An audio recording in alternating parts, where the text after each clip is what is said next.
L'Église adventiste du 7e jour est connue dans le monde entier pour sa vocation missionnaire. Et vos offrandes sont au centre de ces efforts. Ces offrandes permettent d'abattre le plus gros du travail, d'asseoir les fondations, de procéder aux réparations et aux rénovations de la structure basique de l'Église de par le monde. Sans les offrandes pour les missions, toutes les autres structures et systèmes qui reposent sur l'Église s'effondreraient. Vos offrandes en faveur des missions sont comme une rivière apportant la vie et d'où découlent plusieurs tributaires apportant une eau rafraîchissante aux divers champs missionnaires mondiaux. Parfois, nous avons envie de contribuer pour un projet spécifique ou de donner vos offrandes pour quelque chose qui nous tient à cœur. Nous en voyons les résultats et nous en sommes satisfaits. Donner pour les missions n'est peut-être pas aussi glamour que de contribuer pour un projet ou un programme dont la publicité a été bien faite. S'il n'y avait pas les offrandes pour les missions, pour les soutenir, ces projets ne verraient jamais le jour. Alors que se passe-t-il avec nos dîmes et nos offrandes ?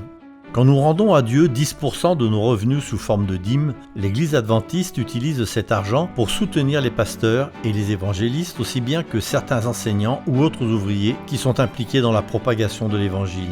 En première ligne de la mission, la dîme n'est pas utilisée pour financer les orphelinats, les écoles ou les programmes sur la santé. Elle ne couvre pas non plus les diverses dépenses opérationnelles. C'est l'argent des offrandes pour les missions qui remplit ce rôle. Comme vous pouvez le constater, nos offrandes pour les missions financent ce qui ne peut l'être par la dîme. Ainsi, quand les offrandes pour les missions accusent une baisse, l'œuvre dans le monde entier est freinée. Les projets missionnaires vacillent, le mouvement tâtonne. Personne d'entre nous ne voudrait qu'une telle chose se produise. Alors nos offrandes à faveur des missions garantissent le bon fonctionnement en continu des opérations missionnaires dans le monde entier. Vous voulez savoir comment nos dons ont un impact sur les gens de par le monde ? Les programmes de TV Mission 360 degrés, Mission Spotlight et le numéro trimestriel de Mission proposent des informations fraîches sur notre mission autour du globe. Ces récits vous font voyager dans des douzaines de pays pour vous faire vivre ce que les adventistes accomplissent dans les régions dont vous n'avez peut-être jamais entendu parler.